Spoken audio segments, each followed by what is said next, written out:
Well.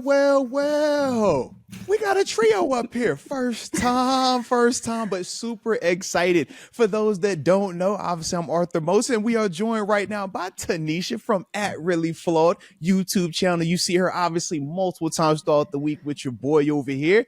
And of course, we are joined by the WRAL Channel 5 producer in Raleigh, North Carolina, Mark Bergin, also who you see us do plenty of content with. But we figured, man, why not get the gang together, right? Bring all three of us together, and love it when the Steelers stars align and we're doing this on a victory as well, man. Shout out to the Steelers taking care of business 34-12. Big win in the division versus Cincinnati Bengals. So just to start this off with our initial thoughts on it, TaNeisha, I want to start with you. Just what was your initial takeaways from the game today? First half, I was nervous. And I was like, oh gosh, this offense. I knew it. Like this defense is terrible. Our offense can't do anything. I was like, great, here we are. And then Aaron Rodgers got hurt, and I thought, okay, maybe the playbook will be a little bit different. Maybe things will look better. And then we won the game, and then the defense came alive. And I'm like, this is fantastic. Everything's great, right? Like everything's great. No, great. Listen, division rival, great win. At the end of it, I'm like, we got this win. We needed this win, and we get to celebrate the win. I like celebrating wins. Let's go. Heck yeah. Like I said, can never celebrate wins enough. Mark, how'd you feel on your side, baby? TaNeisha, it's a pleasure sharing the airwaves with you. I don't know about you. I'm right-handed. So Aaron Rodgers, he can have my left wrist if he needs it for next week, the rest of the season, however long he needs, because that's the thing I am most nervous about. Arthur, we talk about this all the time going back to the summer. Mason Rudolph can get you out of the stadium. I thought he played very well in doing that. But throughout the course of the year, I look at if you really want to go on a playoff run, it's going to need to be Rodgers, even despite how well Mason Rudolph played in relief today. So that's how I'm looking at that. I thought Rudolph played really well. Winning the takeaway battle 2-0 and winning time of possession, even if it's by 10 seconds, Arthur. We did it. Finally did it today. I don't think y'all both understand how happy I was that we won time of possession today. I said, because the way that I know, Mark, you've been harping on that throughout the season. TaNeisha literally just was cooking me about this the other day. I'm like, can we get just something to go our way? Pretty please, right? Instead of us just winning, but none of the details make a lot of sense. Today was actually one of those ones where literally everything aligns with the Steelers winning, whether you're talking about time of possession, the turnover battle, third downs, heck, fourth down conversions. We actually got one. Granted, I don't know how we got that, but they said it was good. So you know what? Hey, it worked, right? I look at that and I'm just like, wow. So this is what it feels like at times when every little thing is going in our favor, right? And it still wasn't perfect, which we would all agree, right? We know Rodgers up and down at times, well enough to that point in the game, but up and down. Mason came in, delivered enough, right? Got us out that stadium. But when I'm just looking, it's like, man, when all the other little things are working right, those injuries to the secondary weren't as impactful, right? When we talk about our wide receivers, right?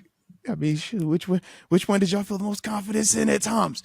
It didn't matter to that same extent because we were able to run the ball a little bit better today, right? Yeah. Over 100 yards as a team rushing. And then when you just talk about, once again, turnovers being the most critical part for the Steelers, we hear them preach that, right? And yeah, this time it wasn't a 5 turnover explosion, but just simply winning 2-0 in the turnover battle. When we go back to that Thursday matchup versus this same team, that was one of the things that we looked at. It was like, yo, they won the turnover battle. They outrushed us, time possession. So it was a nice inversion for us. And I'm just glad that we got a chance to all enjoy that together because we needed one of those stress-free days. I know college football wasn't the best for everybody out here, but this was a good Sunday. Oh, God. I'm triggered. Too soon, Arthur. Too soon. I'm so triggered. It hasn't even been 24 hours at this point. Oh my gosh. I'm just glad to see you made it back. All right. I know. I follow you on social media. All right. So I know you made the trip. All right. You was down there. You was repping, proud and true. But it was so a little rough one. Yeah. But yeah, it was fun. But can I ask you guys a question? What you got? Heck yeah. I have a question. Did you feel like at any point our defense almost figured it out? Like I feel like at some point during the game, I thought the lights came on And it was like all of a sudden I was like, oh, we're getting the ball. We're hitting guys, like our tackling, wrapping up, whatever. But like I felt like all of a sudden it was like everybody knew what everybody was going to do and we were all doing it. And I was like, wait, do we know what's going on here? Did anybody else feel that way? Or was it just me Mark, trying to look for wins? Yeah. I'll hop in here. Yeah. The two plays I'm looking at, the Kyle Duggar pick six, and I see players rallying to the ball. I see Patrick Queen blocking and going from defense to offense. I see Herbig doing the same thing. And without those blocks, you don't get a pick six. But I also think about another play. Kyle Duggar should have had another pick six in the first half. Dropped it. Yeah. He should have had his first one in the first half. So I look at maybe this game could have been an even bigger blowout in Pittsburgh's favor.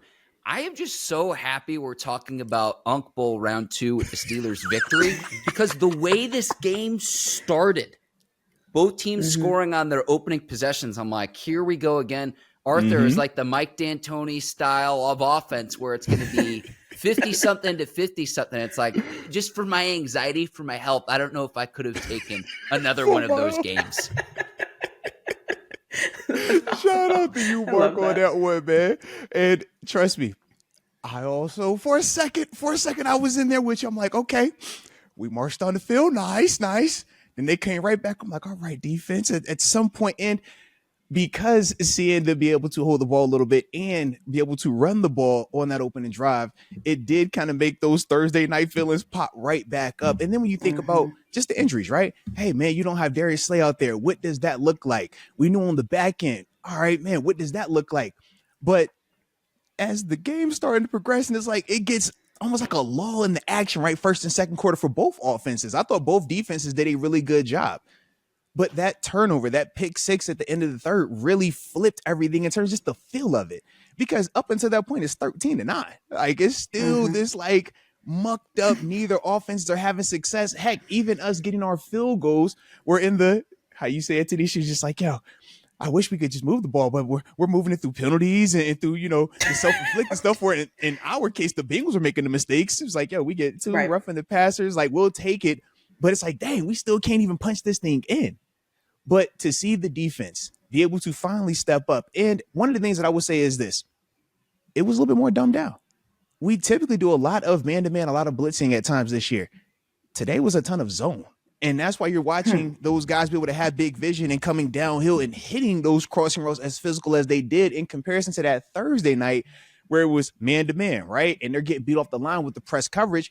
And now we're asking those questions like, how you hit the same dude 15, 16 times in a row?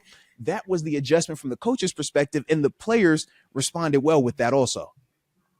Yeah. I was happy about that. Mark, you don't know this about me, but I am on our offense right now like nobody's business. Because I'm looking at this offense from multiple different angles, and I'm like, what is this? Like, and I was the same. We scored the touchdown. I was like, here we go. And then we go stale. And I'm starting to count 3 and outs, and I'm starting to look at the stats, and I'm like, oh my gosh, like here this offense does like, anyways. And then Aaron goes down, and I'm like, this is worst case scenario. Like now our offense is in trouble because what are we going to do without him? And then shout out to Mason Rudolph, and Mason Rudolph steps in there, and he just did his job, and it wasn't flashy. It wasn't anything, spectacular. He just did his job. He just got first downs. And I'm like, oh, do I feel comfortable with us just like nickel and diming down the field? And the answer is yes, I did feel comfortable because I was like, hey, if this is what it takes, I will be quiet and I will allow them to quietly go down the field. And thank you, Bengals, for being so terrible on defense that you cannot stop committing penalties. Thank you. But yeah, like this offense, I don't know what it is. Something about it. I'm like, oh my goodness, what is going on? TaNeisha, I think it's okay. They even tried to do it today to get the ball to DK, and that has been inefficient the last few weeks. They've tried to force feed him. It's what is the identity of this offense with the parts that you've got? And that I think that's really, and it's a question mark. I don't think there's a true definitive answer to that question. Yeah, so the thing that I saw that them try to adjust to, right? Because obviously we saw with Rodgers and DK, they still couldn't get it in going, right? Even with some of the off schedule, like, oh man, just float it out there, put a little air under it. Still was just off. I do like the fact that they went to some of the drag routes, some of the deep, or not even deep ends, just like almost 5-yard ends to just get DK a catch where he could just run. Right. Those were some of the adjustments. And I do like that, to go back to the nickel and diamond part that you were talking about, TaNeisha. The other thing that we saw was heavy leaning on Jaylen Warren, Kenneth Gainwell out the backfield.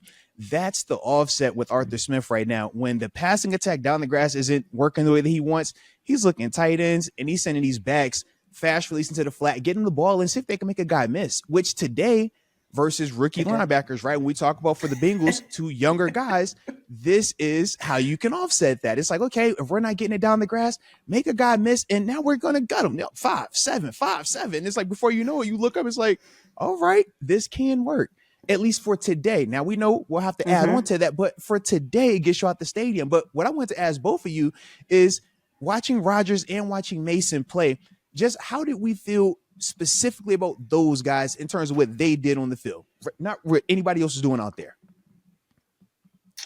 I think it's almost comparing apples to oranges. Like, Aaron Rodgers is expected to be great at all times. He doesn't get passes. It doesn't matter that he's 40. Nobody cares. He's expected to be perfect.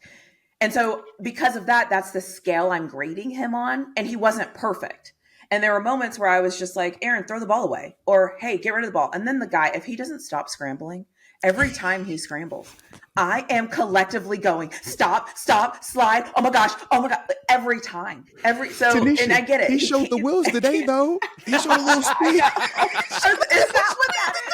Did he, were those wheels? If those are wheels, like, I need to go play in the NFL right now. I mean, they really lowered the bar. If that is what's going on. And so, so for me, like, because I have to grade Aaron Rodgers on such a higher level, I'm just kind of like, he doesn't look good to me. I don't know what it is. He looks like he either doesn't trust something, or he's not feeling he just doesn't look like he's in sync with anything. He doesn't look like he's in sync with the offensive line. The toss plays, I'll leave them where they're at. And so that's what I think about Aaron Rodgers. And then when Mason Rudolph comes in, I think he did the job of a backup. If it's not there, 30-yard checkdowns, don't throw the ball over. Look for it. If it's not there, do the checkdowns, don't throw the ball over. Like, he did that. He did everything he was supposed to do. The goal is to not lose us the game, Mason Rudolph, and he didn't do that. So, I just, something to me, and Mark, you don't know this, but I've been on this offense for 3 weeks, 4 weeks. Easily, I'm just something of, it's just not it for me right now. And so I don't know what it is. Maybe you have other thoughts about what you think it is, but I don't know. I don't know what it is. But when Mason Rudolph came in, I was like, just don't mess this up, bro, please. So. And what were your thoughts, Mark? How'd you feel about the quarterbacks, man? Rudolph did exactly what you want him to do, what you're paying him to do, and what we thought he might do if he were the starter this year. It's like, when's Aaron Rodgers going to make up his mind in the offseason? Rodgers, if you want to be very critical of him, hasn't looked great. I mean, that Chargers game was the worst he'd played in a Steelers uniform this year. So maybe that's a little bit like, I wish we could have seen a full game from him today, because you're going to have a stinker here and there as a player, but how you respond, I think, is a lot more telling than to say, one game things didn't go your way. Again, I look at just the inefficiency with DK, because I go back to my point about what's your offensive identity. You're paying him. I look at where the money is with this offense. You're paying DK a premium. You've got to have premium performance. And so that's the first thing that offensively he's your best playmaker that you try to establish, and they're still inefficient with that. So then if DK's taken away, what are the things that you're trying to do offensively? And it's still just a huge question mark. Now today, Jaylen Warren ran well. Kenneth Gainwell was great as a pass catcher out of the backfield. Gainwell was the leading receiver today. 7 catches, 8 targets, great efficiency, had the 2 touchdowns. And man, I mean, if I could catch the ball as well as he could, the one-handed stabs he had out of the backfield was impressive to watch. It really was. You mentioned the rookie linebackers, Arthur, and that goes back to something Mike Tomlin was saying in advance of this game, saying the Bengals traded away Logan Wilson to the Cowboys. So that's something that the Steelers clearly wanted to target today. What are those things that you can do, that you can identify, that that you can do with the personnel that Pittsburgh has? Because like it or not, that trade we all wanted, on the trade deadline for who wide receiver 2 is. That's not going to happen this year. So if that's not going to happen this year, you've got to go with what you've got. But it's like, I go back to, what is your offensive identity? And they've tried to patch that together with Rodgers. The biggest thing I would say too, and it goes back to my point about time of possession, not having to run the ball. Like, I feel like a lot of the onus has been on Rodgers, and he's bared more of the responsibility at the quarterback position than I expected him when he signed with Pittsburgh. I thought he was going to be much more of a game manager this year. I think he's having to do a lot more when you think of Rodgers of like, oh, the 4-time MVP. He's not quite that at 41, but I think he's helped patch things up with just a lack of explosive playmakers on offense. I mean, there's no other way for me to sugarcoat that. Yeah, and I think both of y'all are really spot on with it, man. When we're talking about, the expectations part, starter versus backup, right? And that's the reason why we feel very different about Mason Rudolph today in comparison to Aaron Rodgers, even though statistically, when you look at them, it's dang near identical, right? But then I think of the side with Mark where it's like, what is our true identity? Because we're still trying to figure that out. We would love to be this power rushing attack, but we would all agree our rushing consistency just hasn't been there, right? So now you get what we're asking Aaron Rodgers to do, and up until Chargers game, he had been doing it really well, right? We're asking him to do a lot. Hey, man, keep the offense going. Even when the running game isn't right, still be the person that can whip these quick passes to the running backs, tight ends, make everything smooth. He's been doing that. I will say, man, Chargers game, that was the first time from my eyes where it was like, yo, you looked a little bit older. This game, I thought it was more of him pressing. And the reason I thought he was pressing was a couple of things. Obviously, last time they played against the Bengals on Thursday night, we would all agree Flacco outdueled him, right? Then when we're talking about coming off of one of his worst performances, now you get a chance to come right back versus, your other old quarterback rival. And it's after a loss. So, of course, you want to go out there and you want to look good. So I thought, some of the throws to DK were pressing, but the play that really told me Rodgers is out here trying to do a little bit too much, it wasn't him showing off his wheels. It was the daggone sack he took where we're like, bro, you got rid of, so you got out the pocket. You're scrambling now. Clearly nothing's there. And when he had that last escape, everybody in the stadium is like, okay, this is when you throw it away. But him still holding it to me says, he's trying to dagger them. He wants to create some type of explosive play to get this offense going. And I love that because he's a competitor.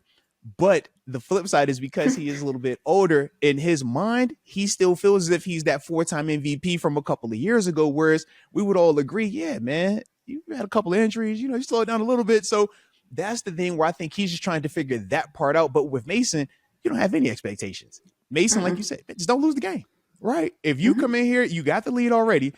You can throw check down 1,000 times or hand it off. If we don't lose, you're going to be a great guy today.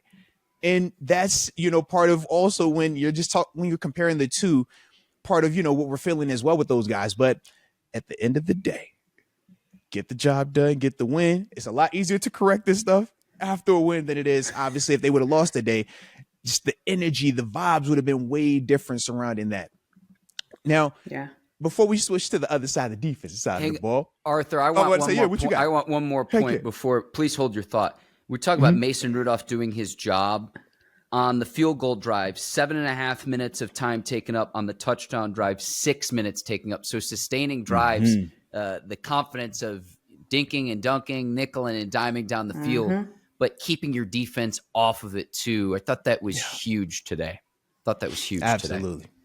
Absolutely. Now, before we get to that other side, because we got to talk that defense, I got to ask you, how you feel about the offensive line, though, man? O-line, thumbs up, thumbs down, kind of in the middle. I just, they've been under the hot seat for a while. I just be liking to ask week to week, just make sure we checking the temperature. So, TaNeisha, how'd you feel first? I don't have any issues. My issue with the offensive line has always been center guard, because I think they get beat the most. No one just wants to call them out. Everyone wants to focus on the left side, but that's a different conversation for a different day.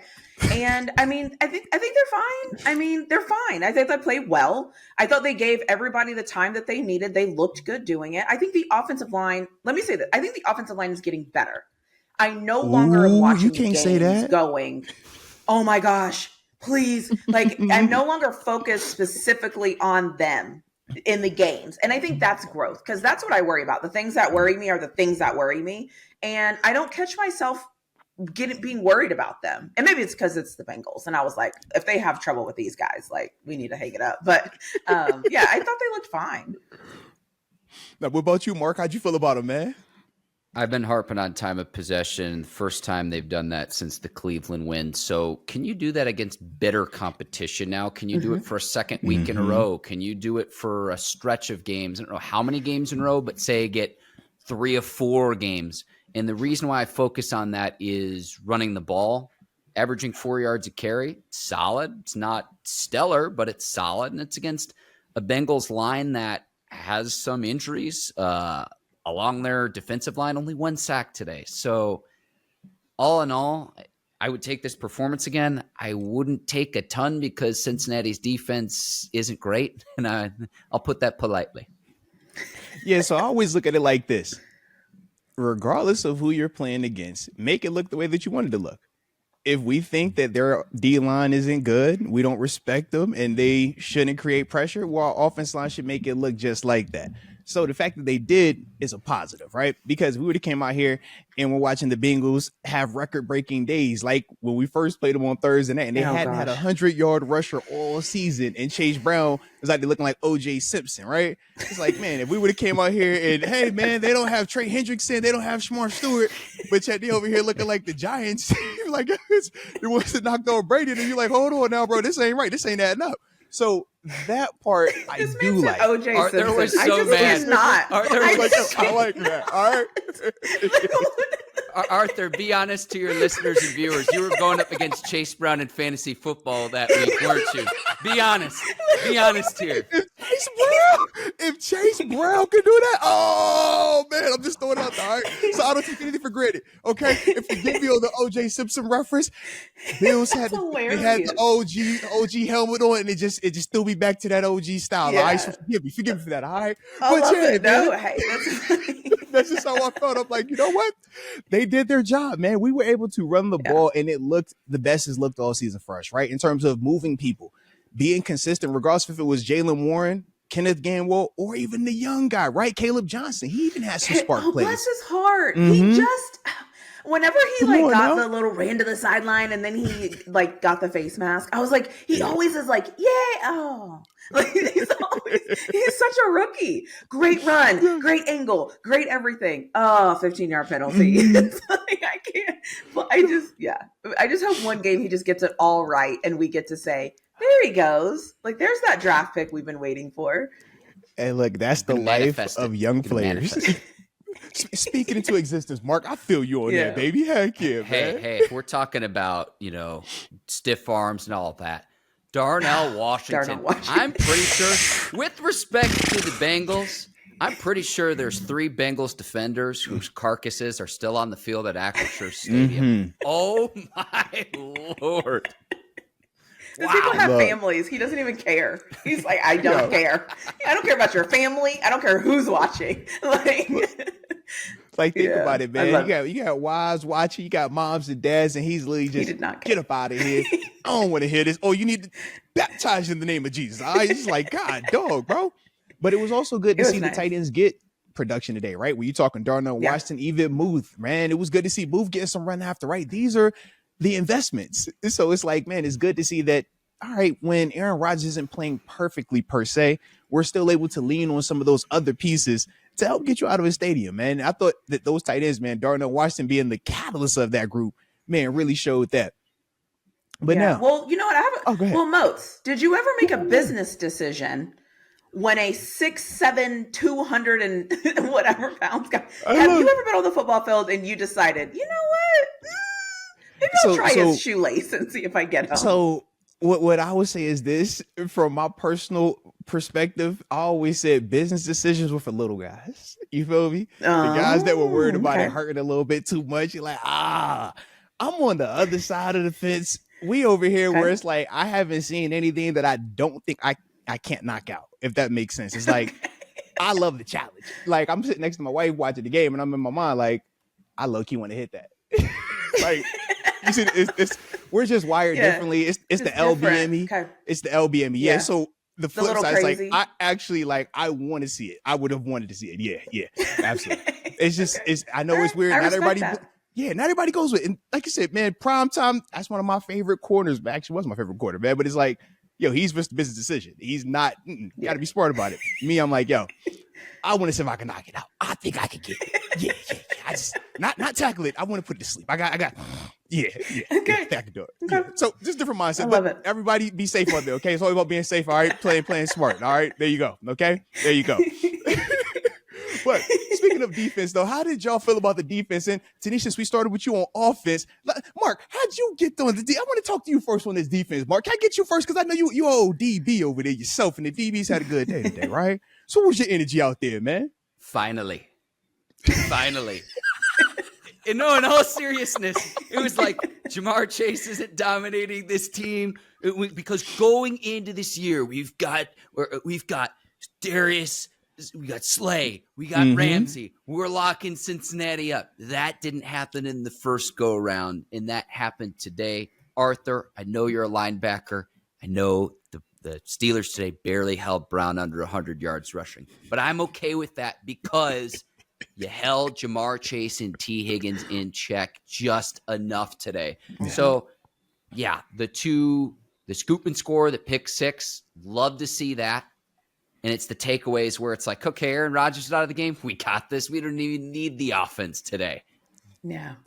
That's so encouraging to see. That was what I liked. Yeah. Finally. Yeah. It was the first time I felt like the defense had the back of the team. The defense I felt like was like, oh, okay, it's on us. Perfect. All right, cool. Like, we got this. And I could feel that. And I feel like too, I mean, Duggar, hello, we didn't even have him on our team. What was it, 3 weeks ago?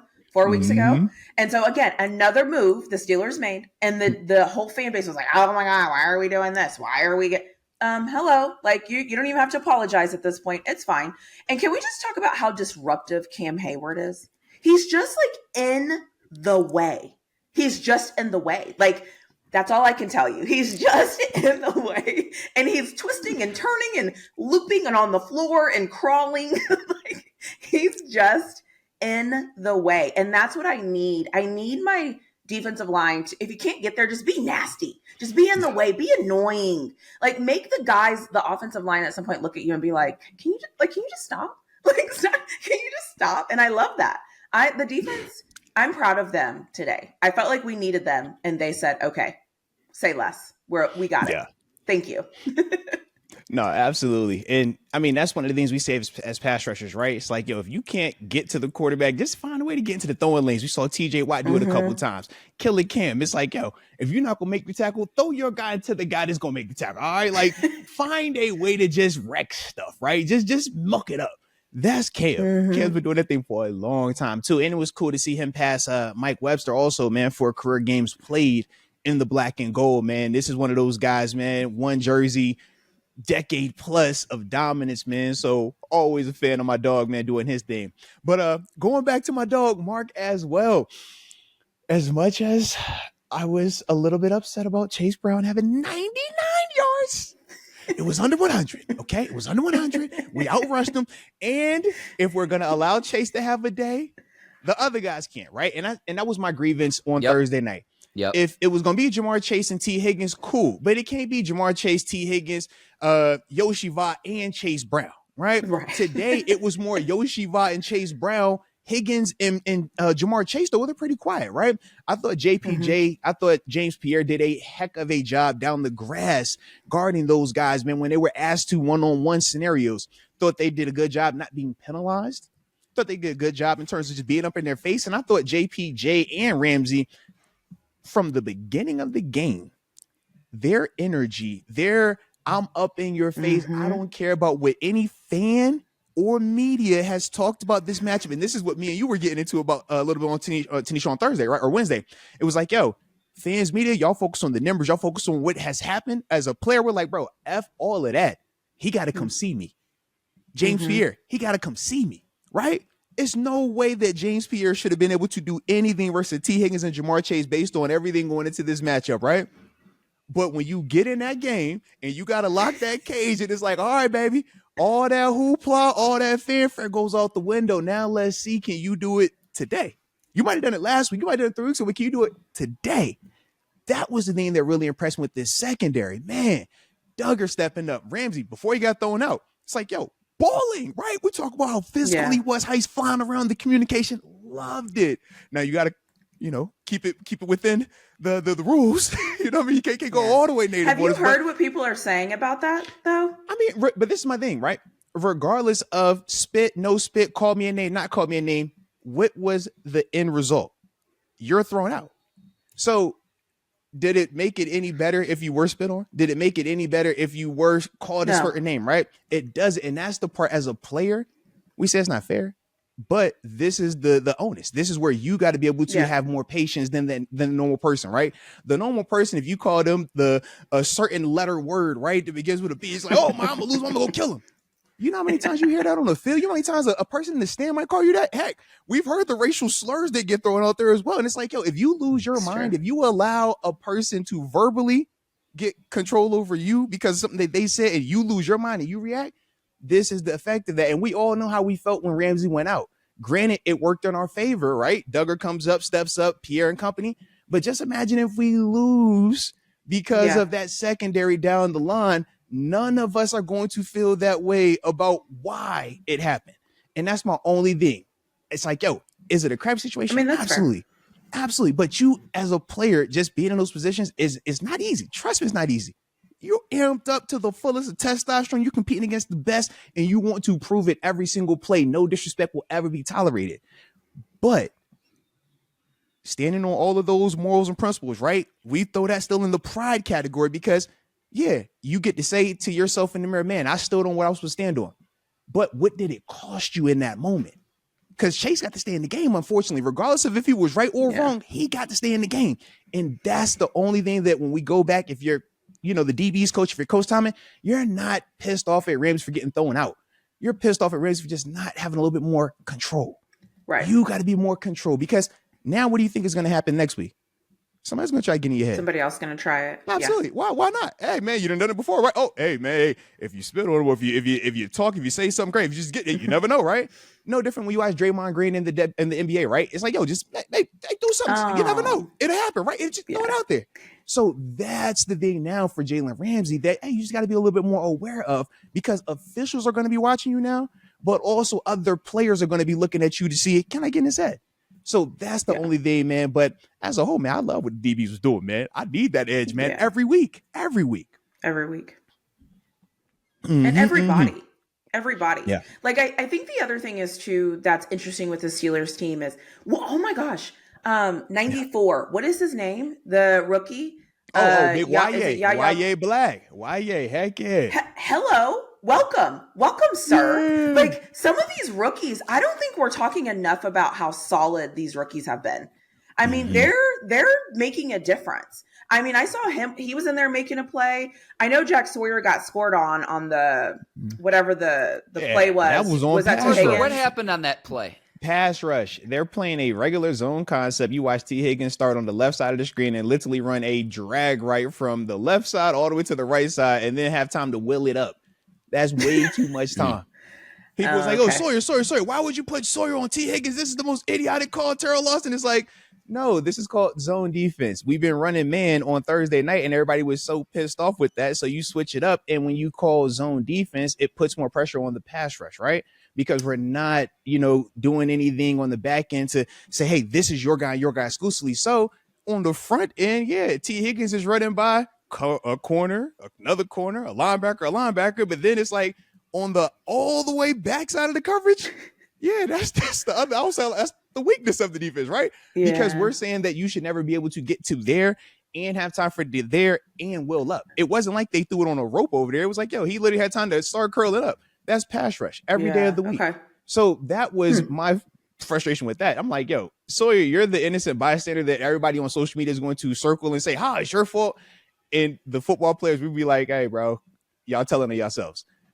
That's pass rush, man. They got to get there. There's no way you can start on that left side and literally drag all the way across and whirl up. Can't happen. Not with the money we paying our guys up front. Oh, Fair. heck no, man. No. Okay. Can't do that.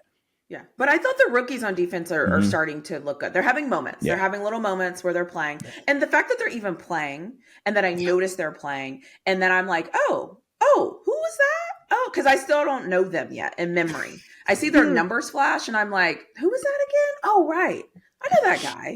So I was just proud of the defense today. And they did what they did what they were paid to do. Let me say that. They did what they were paid to do. Like that's it. I mean, yeah, a defensive touchdown, one, and then we got two. And what world do I live in? Usually I'm up here whining and complaining. I'm like, why can't my team score a defensive touchdown? You don't know this about me, Mark. Anytime we get an interception in any way, shape, or form, I don't care who it is. I don't care if it's Cam Hayward. I'm yelling, run to the end zone. That's my expectation. And so I got to see that today. And I was like, this is perfect. This is so perfect. It finally happened. And we just looked good. It's just so much easier when your team looks good. I know, look, way easier. But Mark, can we talk about that pass rush a little bit, man? How did you feel about the guys up front, man? How was you liking the investments, man? Well, you look at just the overall stats, only one sack on Flacco, but it's a team defense, going back to the team concept. And if we want to go full football nerd here for just a second. So let's go. I love when you do this. In focusing on the two takeaways. So talking about the Pierre scoop and score, Eccles and Clark forcing that fumble, the importance of rallying to the ball and gang tackling. Just very basic concepts and Johnny on the spot, right place, right time. Good on Pierre of players we've all been critical about in the past few weeks. I also look at the 73-yard return by Duggar. Duggar. Mm-hmm. They disguised that as a too high. And I thought Trent Green, the color analyst, did a great job of explaining that it was actually a cover one on that play with one safety over the top and then a man underneath. And Duggar could just roam and read the quarterback's eyes and disguise. And that's why Flacco threw it right to him. On that play, I'm like, what the hell happened here? Flacco's a veteran player. How did he throw it right to the Steelers defender? They did a good job of disguising on that play pre-snap alignment. If you go back and actually watch that, because it looks like they're running a too high. And then last minute, you see that shift. Flacco didn't pick it up. Steelers are moving the ball the other way. So the pass rush, you say, well, only one sack gets home. The pass rush, that doesn't happen on a pick six if you don't get home up front. We talk about the play with T. Higgins. I'm glad you explained that, where I think the Steelers were in a cover two. I'd have to go back and watch it, but they're in a zone concept where you just look on social media and it's like, why Sawyer on Higgins? Credit Higgins for not quitting on the route and four-wheeling it up and doing what he's supposed to do to actually coach there. I want to see TJ Watt get after it more. I know Herbig had a sack as well. You want to see some more sacks, certainly. But these division games too, and this is the second time these two teams have played this year, you know the opponent just way more intimately than you do a one-off opponent. You know, especially with Joe Flacco's 40 in his own right, that is going to be part of the game plan. Like, hey, we got to get the ball out of his hands quickly because we know Watt's off the edge, Herbig, Hayward, Derek Harmon, who's a first-round pick. Where the investments, where the money is with this team, you know that is going to be part of Cincinnati's game plan. So you see the one sack, and I don't think that tells the full tale of what actually happened in this game. I'm glad you said that, because I agree also, man. I thought that it was a couple of things, right? Yeah, we only, had the one sack, but when you look at the QB hits, we had 3 of those, right? We talk about the pressures as well. And just when we're watching it, how often did we feel like Flacco had the time? We talk about that T. Higgins play, right? And how much time he had right there. That was one of the rare moments, though, in the game where we really felt like he could just sit back there. Other than that, it was a lot of, hey, get it out quick. Hey, he's having to move his feet a little bit, or we're watching him grimace, right? We saw him doing a lot of this, right? And that's the byproduct of you're watching TJ Watt fall on him. You're watching Herbig come over there. Heck, even though Keanu didn't register the sacks, I thought that his rushing from the interior was really good today. I thought I saw him flash a couple of times as well. And I think that when we're just talking about in the division, right? Sometimes it's not going to turn into a 5-sack performance. Sometimes it literally is 1 sack, but it's physical, it's hits, it's pressure, and it's just the environment. So now when you're watching Flacco literally throw it to Kyle Duggar and hit him in the face with it, and we're talking about a coverage that they've been running all season long, right? Showing too high, going to cover one, would it be in the safety as the whole defender? That's one of their bread and butters. They love to do that. But when the pressure is created, right? And you have this environment where, hey man, I don't have a lot of time to hold it. If you're not right, that's where the mistake can happen. And that's the beautiful part of us actually capitalizing on it. We should have had the pick earlier. Mark called it out as well. Same exact thing. Same exact thing. It was like Kyle Duggar. You missed the first one, catch the second one, baby. But you could tell where Terrell Austin clearly saw something that he liked. It was like, yo, I like this, how this looks.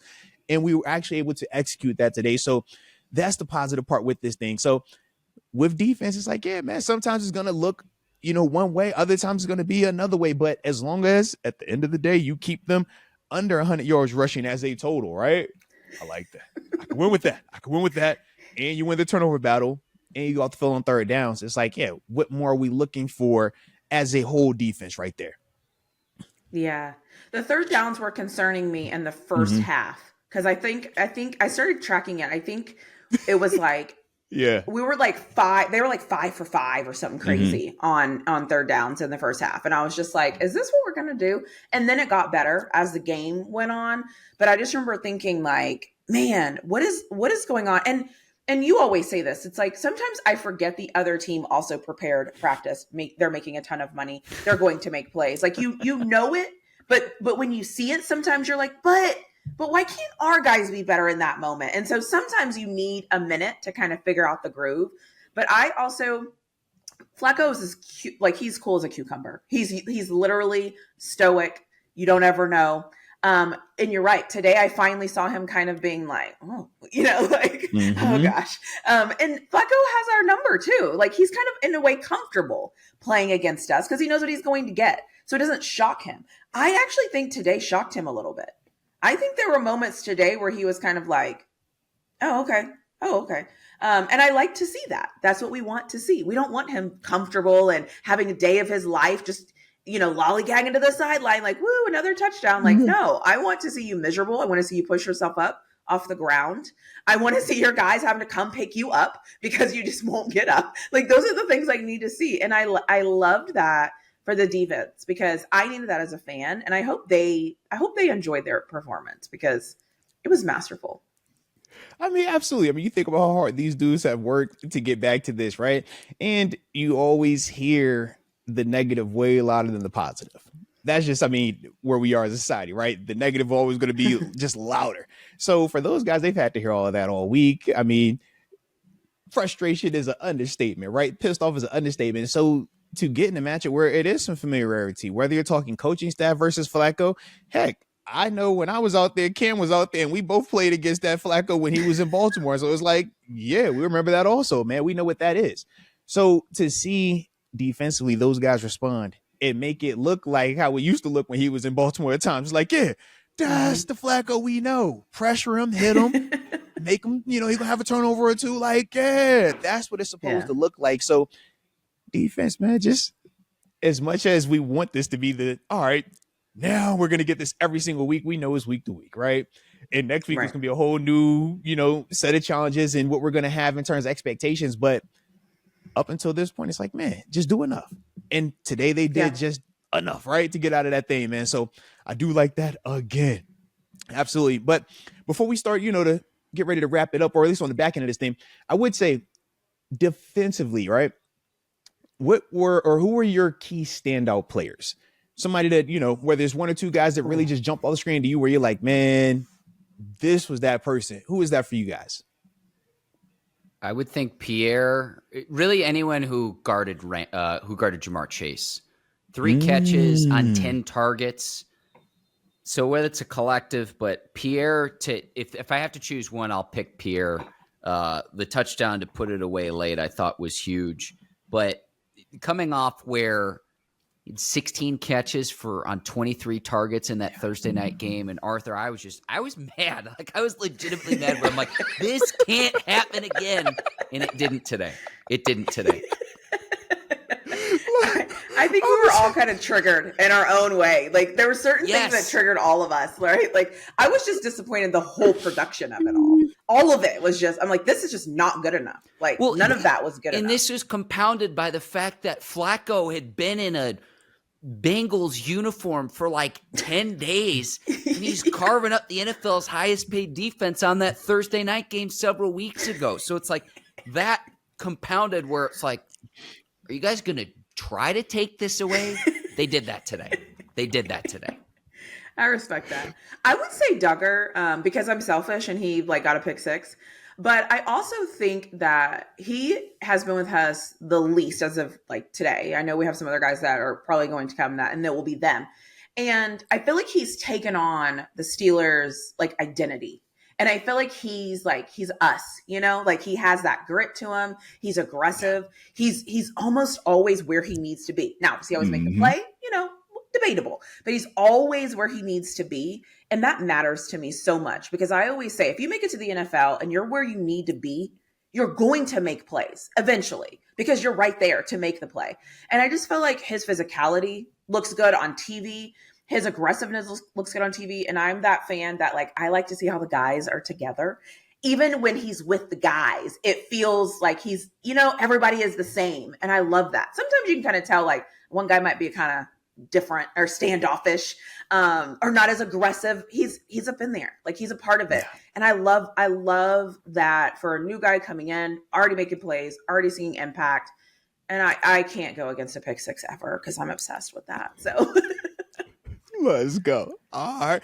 Well, as much as I guess I could just take the layup and just say, all right, ditto. All right. Because James Pierre balled out, man. I was loving everything coverage wise down the grass. The touchdown is icing on the cake.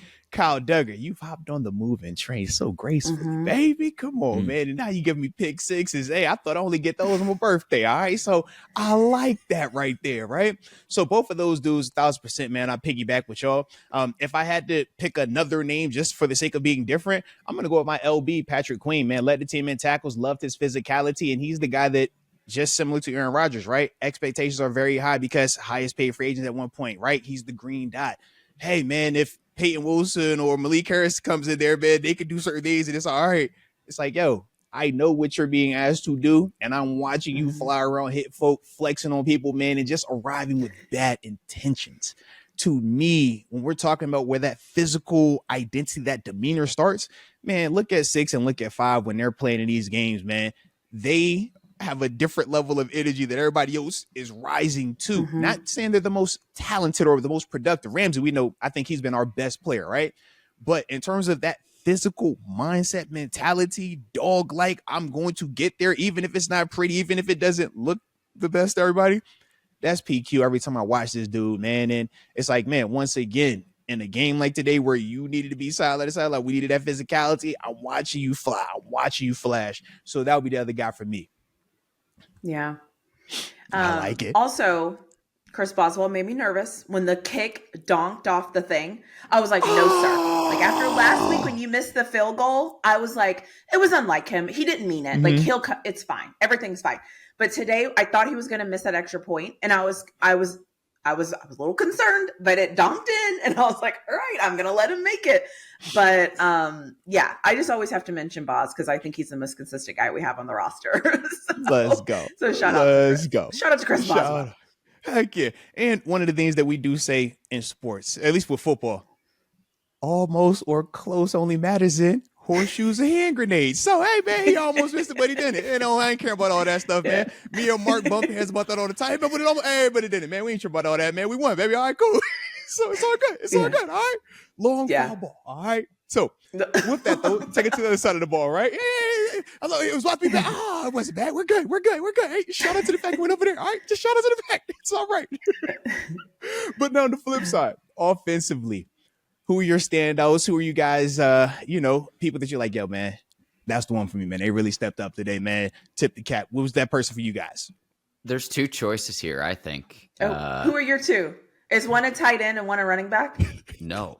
Well, one is a running back, but I'll take the running back. Kenneth Gainwell to me out of the backfield. His pass catching ability. We're trying to figure out what the Steelers' offensive identity is today. he was key. And it's almost like an extension of the running game. But hey, check down, pick up what you can, and then take advantage of 2 young players, 2 rookie linebackers out in space when you've got the ball. To me, Kenneth Gainwell would be that player offensively. Nice. I'm going Darnell Washington. Mount Washington. Anytime you can make a grown man quit and not want to tackle you, that's real. And because you're so physical, they just, when you get the ball, they're just kind of like, oh, how am I going to get this guy down? It was Derrick Henry-esque, right? Where sometimes you're like, better stick in there, bro. You better, I don't care. Go ahead, Mark. No, TaNeisha, to your point, when Kyle Brandt on NFL Network does his angry runs, I would be shocked if Darnell Washington doesn't win it this week. Yeah. And I think it sets the tone, right? And it's kind of like, I am going to be aggressive. I'm going to run through you. I don't care that you're there.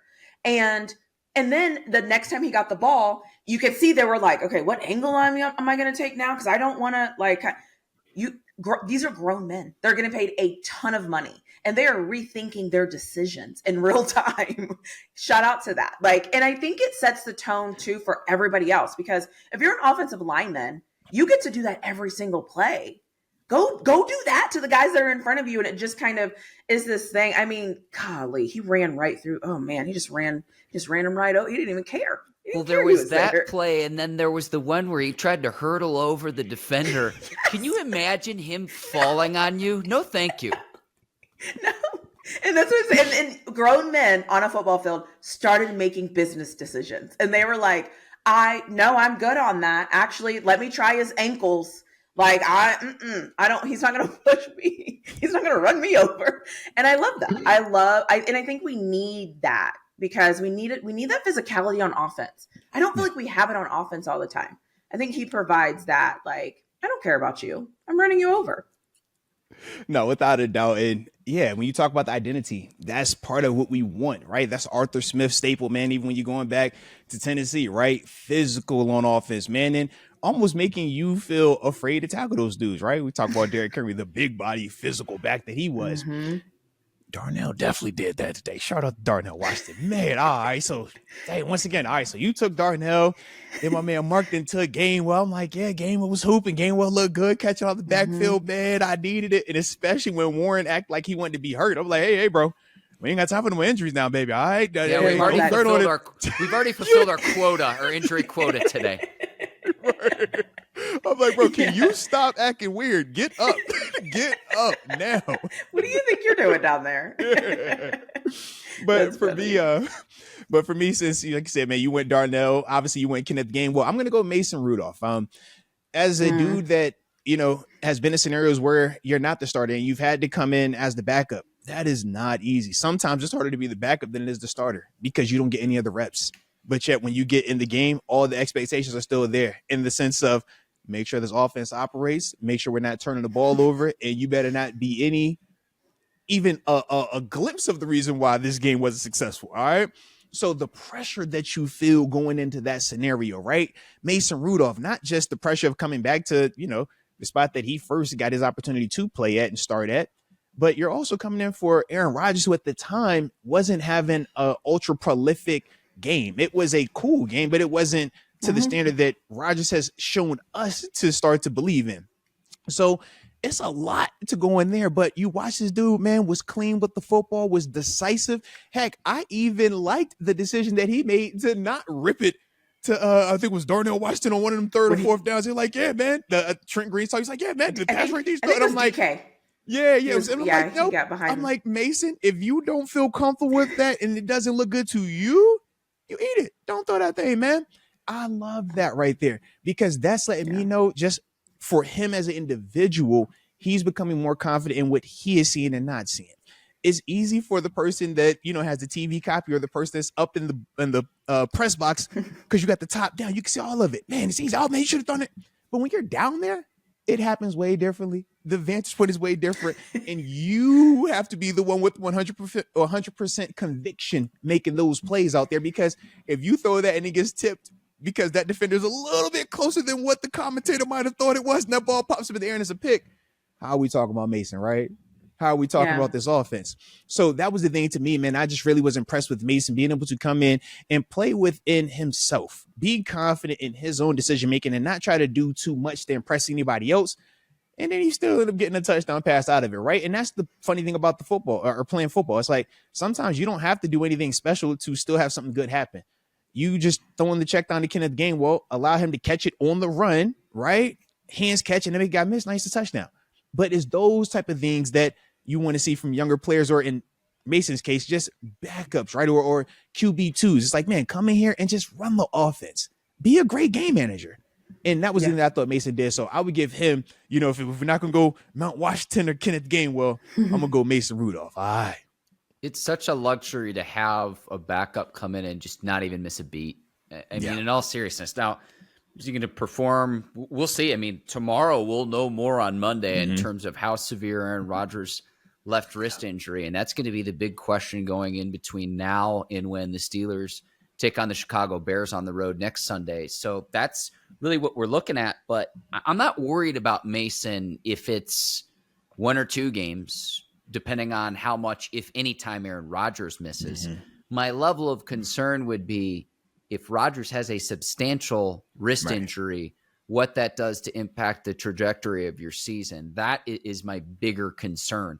Not worried about what Mason Rudolph can do. Arthur, I'm a broken record. I'll say this again, though, and you've told me this going back to some of our very first conversations together. Mason can get you out of a stadium, and he did that today. Yeah, absolutely. Absolutely. Yeah. All right. The Bears. The Bears are like cockroaches. They just will not die. They just will not. They're like, no, we're not losing this. Like, there's no chance we can win. Everybody says we can't win this. Yeah, watch this. We're going to win this one too. What a great. Yeah. I'm excited too. The other thing I just want to say, like, the one thing I was really proud of when I'm just like reflecting about this team is I feel like the things that we didn't do well, we fixed those things. And I think sometimes those things can kind of linger because you've already put it out there that you didn't do it and didn't look good. And you just kind of don't recover from it. It just always is a part of you. And I appreciated that isn't our defense, right? I appreciate that it's not like, yeah, y'all can do that until you play Jamar Chase and T. Higgins, you know, like I appreciate that it was like, nope, we don't have, that's gone. Like on to the next thing. We can actually like move on. And so that is something I'm taking away from this game is like, okay, this defense, because I think Jamar Chase and T. Higgins are like probably top 3 duo in the NFL, if not top 1. Elite. Yeah, like, so if you can do it against them, you know, it's like, okay, now let's see what we've got, because we've got some other receivers coming up that I would like to see us like make it look good. So I'll just say that very nicely. All right. What about you, Mark? What's your final takeaway on this thing, man? What you got off your chest on this thing, man? It's good. It's nice to see Mason Rudolph again. I mean, as crazy as it is to say, no, but to see him do this in Arthur Smith's system as well, because the last time we saw him do this in a Steelers uniform, you were talking about different offensive coaching. I hope Rodgers is not hurt long term, but if it is in the interim, if it is the short term, I do have confidence in Mason Rudolph. And so I liked that we got to see that again, because when we saw Mason Rudolph rescue the Steelers season, the end of the 2023 season, we were talking about different offensive coordinators, different coaches. I like it. I like it. Well, shoot, just to piggyback, because I felt like you was kind of reading my mind there. I was actually going to talk about both coaches, offensively and defensively, because when you start talking about the depth, the backups, you hear me all the time when we're like, hey, why did the defense? And I'm like, hey, the star players got to play like stars, right? Or on offense, why did it? Hey, the money got to look like money, right? Well, when the money is off the field, you know what that then turns to? Hey, coaches, man, y'all got to figure out a way to cook this thing up, baby. Hide the weaknesses and maximize the strengths.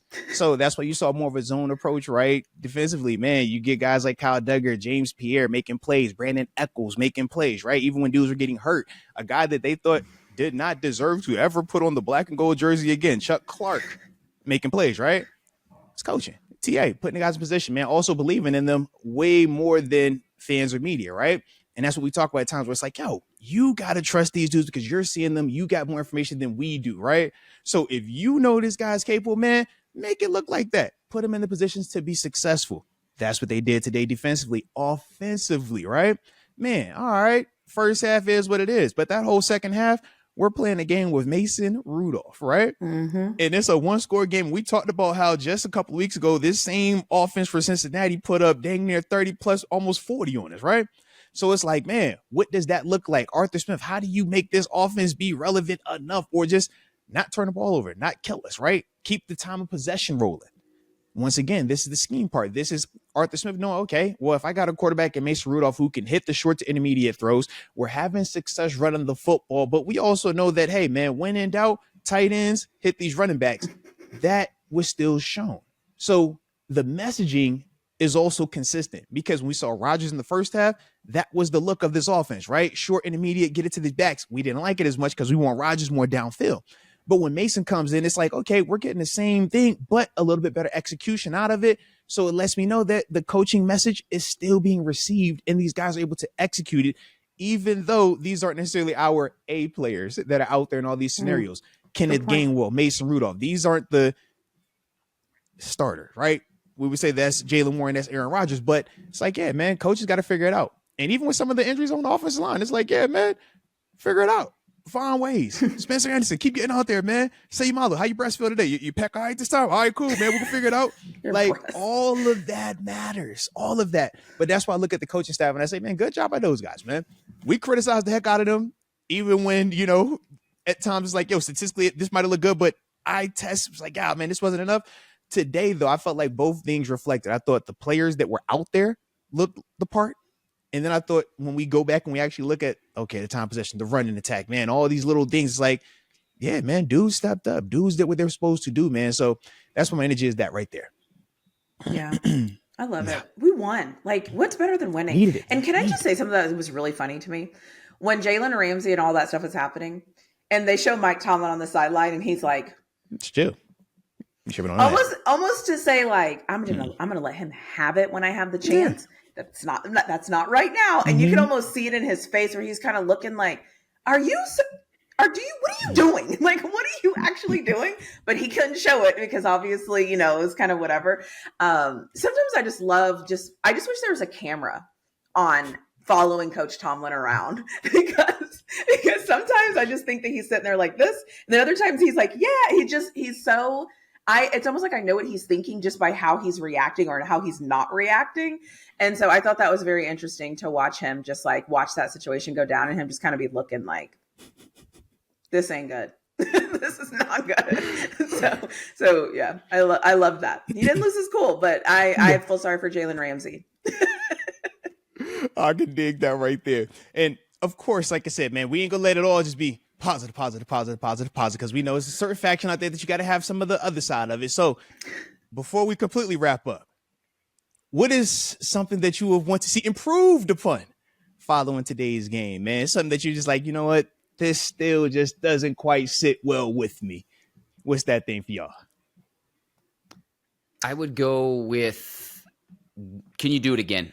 And what I mean by that, I can point to time of possession. I can point to the DBs playing better. I can point to a better rushing attack. I could point to, okay, let's get that pass rush back there because you had 2 defensive touchdowns. Could you have another game where you have a defensive touchdown? Can you replicate the success? That's what I'm looking at, Arthur. And so it's kind of compounded tenfold in a lot of different things, but can you do it again? Can you do it again with Mason Rudolph if he has to start a game if you're without Aaron Rodgers for a week or 2? Can you do it again? That would be my question mark, and that's what I would want to see the Steelers improve upon. Yeah, no, I think that's a great answer, actually, Mark. Like, because I think that's the biggest thing is, who are we? What are we going to do? I think if I had one, and now I'm going to nitpick because that's what I do. The toss plays bother me, but I would say if Aaron Rodgers is going to play, like I am over the toss plays. Why do we get inside of our own 10 and we're like, oh, let's just run a toss play? What are we doing, guys? Let's go forward. Anyways, okay, I'm good there. Mine would be if Aaron Rodgers plays, how can we bring him along in this offense? How can we make it work with him so it feels comfortable, so it looks comfortable? And we're all working together because it was weird seeing Mason Rudolph come in and execute almost flawlessly in a way. It was very methodical. It was just it was basic. He wasn't doing anything crazy. What he saw, he was making it happen. I'm just wondering if we can get that from Aaron Rodgers. Because I feel like we started the season with it. Now we've lost it. I want that back. I don't want to say I want Aaron Rodgers to play like Mason Rudolph. That's not what I'm saying. But I want that camaraderie that I feel like Mason Rudolph brought to the football field. I could dig it. For me, man, it's simple. Just continue to tackle more consistently. I think that, some of the stuff that, both of y'all kind of spoke on, they're fluid in the sense of like, yeah, man, with Rodgers is like, yeah, you talk about the first 6 games, we felt way different, right? Past 2 is like, or not even past 2, is past game and a half because they only played the 2 quarters today. So that's the part where I'm just like, yeah, just gotta get more opportunities, right? Then we can get that back going in the right direction. The tackling part, I'm just like, yo, man, I think if you're tackling more consistently, we'll be able to replicate some of the defensive production that we had today. When you're talking about the interception, you're talking about the splash plays, that happens when you're doing routine stuff, right? That's all that is. Catching the football. As a defender, that's routine. Making your tackles, running to the football, routine. Communicating pre-snap, routine. So continuing to focus on those things are going to continue to help us get the big things that we're looking for. So that's why I say the tackling part, man, because there was still some of the stuff where, especially on some of the third downs, like, yeah, if you just tackle that, man, that'd be a little bit cleaner. Or don't allow him to fall forward with the tackles, right? We're talking about not that tackling. All the hitting yardage matters. Those are the things that, don't always get talked about or highlighted, but that's the difference of, you watching some of these third and shorts or just how they're able to keep drives going. It's the hitting yards of a guy just falling forward for an extra 2 instead of you knocking them back, those little things. So that's what I would say with this defense, just to continue to give me more of that, get better with that. Can we do Can I ask one question? Go ahead. I was going to say, I tweeted this out during the game, but like, do people close their eyes when they're tackling? Like, I'm convinced that sometimes, like, I am convinced that as soon as contact happens, it's like they close their eyes. And because you close your eyes, you're not awake. Like, you're allowing him to drag you. You don't even realize it because your eyes are closed. Is that normal? Am I crazy? So think about it. So think about it like this, right, TaNeisha? With all due respect, right? If somebody was about to smack you with like a bat to the face, most people gonna close their eyes, right? Like 90% of people gonna close their eyes. At the NFL level, that's what a tackle feels like. They say it's equivalent of a car crash. Not everybody wants to do that. That's what you talk about DBs, business decisions, or they tackle looks like it hurts. That's that. So even when you were asking about it earlier, low key internally, it's almost like offensive when you ask a guy like me, hey, bro, you ever been scared to tackle somebody? You ever close your eyes? You like, huh? So that's like what little guys deal with, right? Little guys, they don't want to get hurt. It hurts them to tackle a big guy. So they do close their eyes. They don't always wrap up, which we saw, right? It was a play where you saw 3 DBs hit a guy and nobody put their arms around him because, what if I hurt my pec? What if I hurt my arm, right?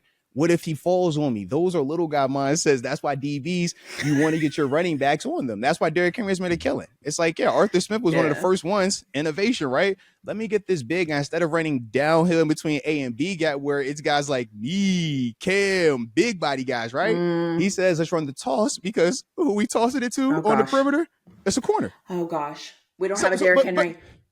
But once again, you just but what did you see though? You saw Darnell Washington do what? What did you see Darnell Washington do? Mark. So think about this, TaNeisha, though. What did you see Darnell Washington do, right?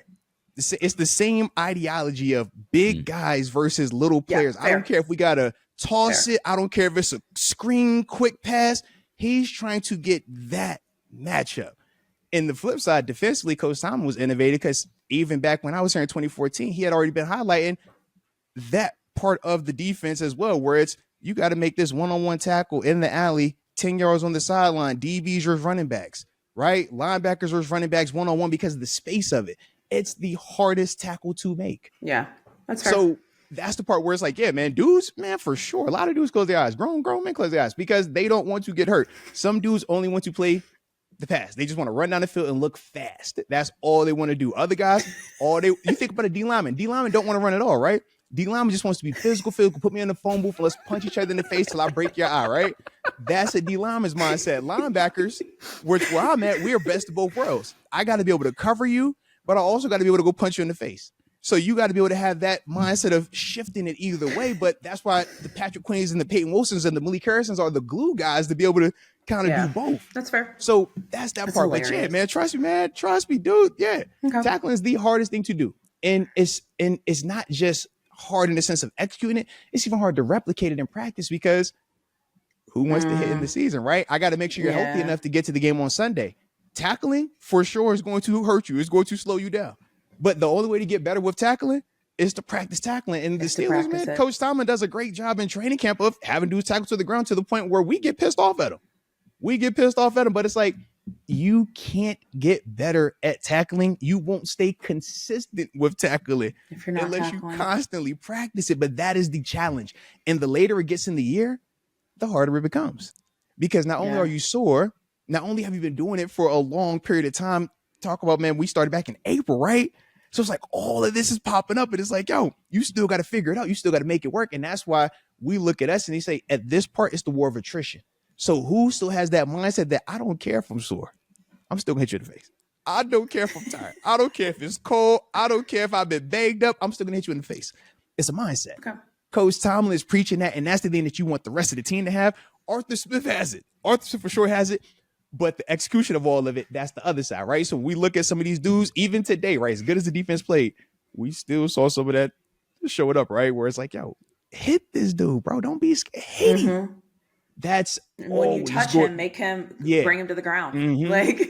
But that's always a part of it though. Like, even if you go in there right now, you're going to hear that constantly be talked about. Hey man, little guys got to hit. Big men running, little guys hitting. That's the moniker.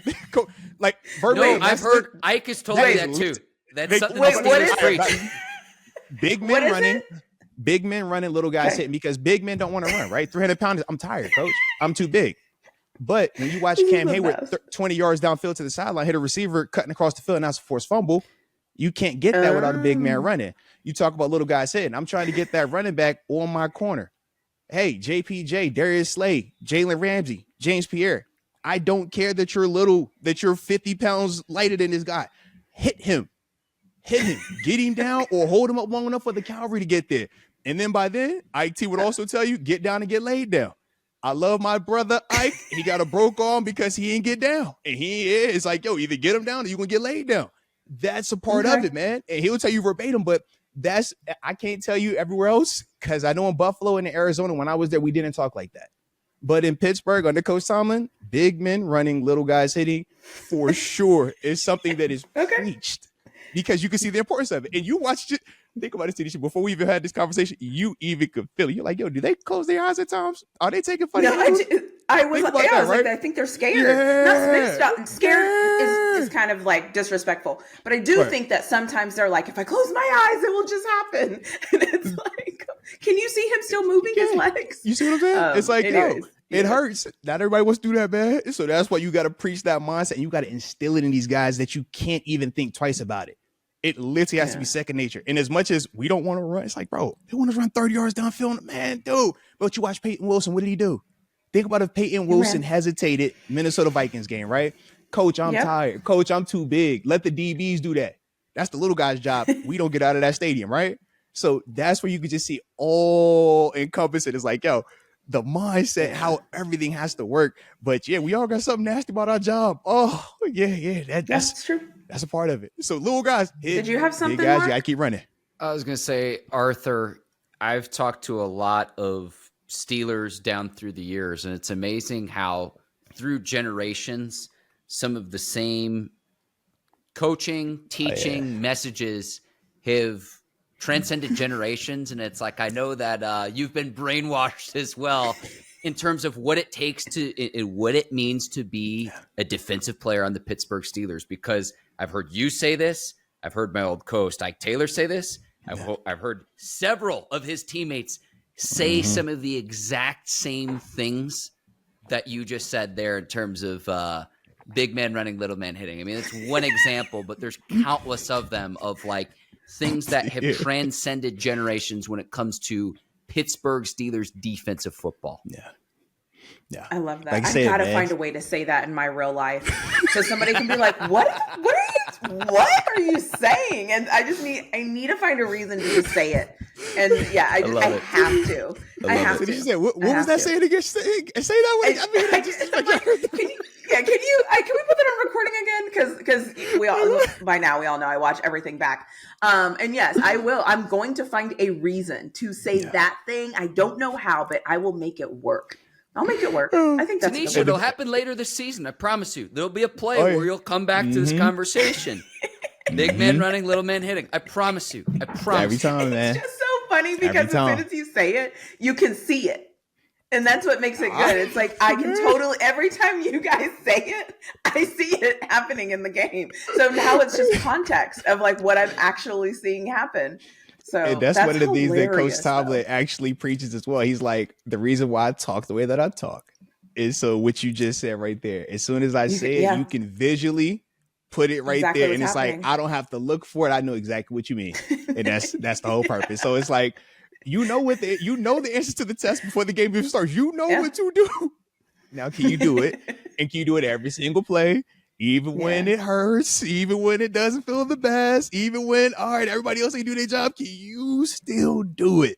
And that's the challenge, right? But at least for today, the guys were able to do that in all three phases. And that's why we're up here feeling good. The energy is right. Yeah. And we got this victory. So shout out to us, all right? Shout out to me, you, TaNeisha, and you, Mark, all right? We needed this. We needed this today, all right? We needed this. All right, so officially getting ready to wrap this thing up. Any final thoughts though before we get up out of here, man? We give them the cool, complete victory. Enjoy it. Arthur, I got one for you really quickly. Jalen Ramsey got ejected today. Did you have a circumstance where you had a teammate get ejected, and what happened? No, never professionally. I was fortunate in that space. Never had a teammate professionally get ejected. From my understanding, though, the ejections don't carry over. It's not, like what you might experience at different levels where, because you got thrown out this game, you got to sit out X amount of time next week and stuff like that. I know collegially that should be some of the rules. That's not the case. They'll just fine them. And after that, man, you're playing next week. Andre Johnson, Cortland Finnegan, prime example, man. Them dudes try to kill each other on the field, helmets off. I'm going to heftily fine both of you guys. And after that, y'all get out there because, man, we get it. Y'all are alpha males. And one of the other things that we talk about is it's hard for alphas to exist with other alphas. It's like, bro, I'm the big dog out here. It can't be two of us out here, man. And you talk about Jamar Chase, you talk about Jalen Ramsey. They both are killers. They both big dogs. So it's like, man, you kind of know that. The NFL knows that. And the NFL knows it's good for ratings, too. People want to see that. People want to see that. Like, we know this. As much as we're supposed to be all, hey, politically correct, make sure everybody does nice, nobody does anything wrong. It's like, bro, we still barbaric at the same time. We always over here like, get him, Ramsey, get him, Ramsey. Oh, you got him too much. But get him, Ramsey, get him, Ramsey. What about college, though? What about college, though? Any ejections there? Funny thing, even in college, no. Full transparency, the only time I can think about an ejection where as a teammate of mine, I got to think back to high school, and I was when they got ejected. They get all right. So I was like, this be that, okay? Yeah. Don't give me that look, Mark. All right, I know. I'm supposed to be a good guy. I know, man. Okay. Every once in a while, Mark. Okay. I don't have the best level of patience, discipline. Sometimes I let the moment get the best of me, and we was playing a rival, and this rival, they was winning, and they was talking slick, and I ain't really like that. And I said, well, you know what? Since y'all are so good with this play action, this run fake, whoopsie daisy, you actually fooled me. So I slammed the quarterback on his head after they gave the ball away, and I got thrown out. I was like, hey, I got fooled. I even went to the appeal, and I was like, hey guys, look, it was a great run. I thought he flash pass. And they're like, well, what about when you like that part? It was like you clearly don't even have the ball then, and then you get up and you was like, well, hey, oops. So and I got thrown out for that, and it wasn't the best situation. So and my coach was actually really upset with me about that. It was very embarrassing. All right, my parents was a little bit upset with me. Yeah, it was a bad week. It was a rough week. Okay, it was a rough week. All right. So that's what I can think of when I think of like a player getting ejected. I'm like, dude, I've really never played with no other teammate that got kicked out. I wish I had. I'm like, I really can't think of another teammate getting kicked out of a game. Yeah, I was only one so far, which is weird because I played a lot of games, man. But Yeah. I'm the only unfortunate one to get thrown out. So yeah, shout out to Jalen Ramsey, okay? Shout out to Jalen. I understand where you're at, all right? When you gotta go to the locker room, when everybody else is on the field and you're in the locker room by yourself, I know that feeling, all right? You shout Rachel, you're like, it's kind of weird, huh? And then you're like, okay, do I just wait the whole time in here, or can I go out there? That's Like, what I was gonna ask. Don't go out there. You sit in the locker room. Yeah. You sit in the locker room the whole time. It's really boring. All right, it's really, really boring. At least for Jalen, he had TVs. I said, when I was in high school, we weren't even televised. True. He really just sitting there, just like twiddling your thumbs, like, this sucks. And then your teammates get in there after the game. You're like, did we win? Was it? Hey we guys. lost. So, that's what I think of, okay? So shout out to Wilson High School, okay? If you know, you know. But yeah, that was that. But it was a long time ago. I think I was a sophomore, in fact, man, when it did happen. But, I was just, you caught me in the moment, man. It happens. That's why I can understand Jalen Ramsey. You heard me say, in the moment, even though, regardless of what's going on, you still have to handle that situation better, because when you get thrown out the game, you're the best player, right? Jalen Ramsey's the best player on that defense, right? Or one of the best players on that defense. I know when I got that, I was like, I'm one of the best players. It's like, so you get that. And it's like, man, in that moment, I felt like I was doing it right. And I'm sure for Ramsey, felt like, man, I'm getting my lick back, right? If it was spit, if it was something that was said, regardless, like I'm getting mine back. But after the fact, it's like, dude, you're in the locker room right now. He's still out here on this field. Right. And that's the thing, like I said, that Coach Tom is going to hit on and harp on. I know when they get in there on that meeting tomorrow, or if it's Victory Monday, he gives the guys Monday off and they come in on Wednesday, he is going to lead off with that in the team meeting. He is going to talk about that because it's too important. And it doesn't just impact Jalen, it impacts everybody. The team. And now it's like, okay, it was Jalen this week, but what if it was TJ Watt? Right? What if it was Patrick Queen? Right? What if it was JPJ? You see how now we're looking and we're like, we can't do that, man. DK Metcalf. Heck, I know y'all saw earlier in the game. We're like, DK, chill, please, DK. Are you tripping? Are you good, DK? Like, we have some crash outs, and I kind of like it. Yeah. I like. Stay aggressive, guys. Controlled crash outs. You need it. Stay aggressive. Play with the edge. Play with that chip. I like it. It's a fine line, because I think about Pickens. But George Pickens, which we don't need to go down that rabbit hole. But Arthur, what I will say is this. The opposing quarterback that you rocked to the ground has a story for the rest of his life. Oh, he survived an Arthur Moats hit. 1,000%. I mean, I'm so hot about it. Even thinking about it right now, Mark, I'm still just like pissed, because I'm like, the way that they was acting this whole game, and it was just the janky, like, y'all not nice, but y'all doing enough like weird stuff to make it work. I was like, you know what? Y'all fooled me. You got me. Yep. Y'all did a great job of minimizing my impact today. So I've been fooled. Dig it. Now watch what happens when I get fooled. I hope you're happy. And that was my mindset. You know what I mean? It's like, hey, great job. Man, that was the best handoff I've ever seen. Watch this though. It's like, I get it. Okay. I get it. I'll be a better person. I've been better since. I haven't got ejected again. Okay. I ain't make the same mistake twice. Okay. I flirted with it. It was Maine, my senior year of college, playing against Maine. It was on the verge. They just gave me a 15-yarder. I was on the verge again, though. I was like, you know what? Y'all keep doing this. I'm going to get fooled again. All right. I don't mind getting fooled, because when I get fooled, I'm going to get fooled all the way. Y'all going to be upset that I was fooled. So it's like, I get it. But it was a 15-yarder in college. So that was the benefit. So, yeah. But it happens, though, man. What a great story. But just don't get thrown out, guys. Just don't get thrown out. It's okay as long as you don't get thrown out. Just don't get thrown out. Yeah. That's the rule. Yep. Please, Jalen Ramsey, because we need you. Thanks. Yeah. Hold me back, bro. That's Mark. That is the one right there. If I could have had that back then, 16-year-old Arthur Moats never gets ejected. I was always on the other mindset. Don't hold me back. I'm going to get mine before they even catch me. Oh, I'm going to get mine now. Y'all can join me after the fact, but I'm getting off first. Yep. But I'm like, now, I want to be the hold me back guy. Just stop me. Please stop. Okay? So, yeah. Yeah, and don't close your eyes. Yeah. Your eyes open. You know what's coming. And that was the funny thing, too, right? I used to joke, because I used to be like, bro, why y'all blinking? Open your eyes up, man. Like, you got to see it, bro. Like, you don't want to see you knock him out. That's why I'm like, you don't want to see when you knock him out and his eyes roll. You don't want to see. I want to see that.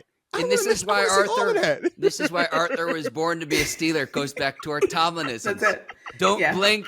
Cut your eyelids open. I mean, it all comes full circle. It all comes full circle. That's Absolutely, amazing. man. Cut your eyelids off. You better believe it. Since 2014. I don't know what them are. Come on, man. Yeah.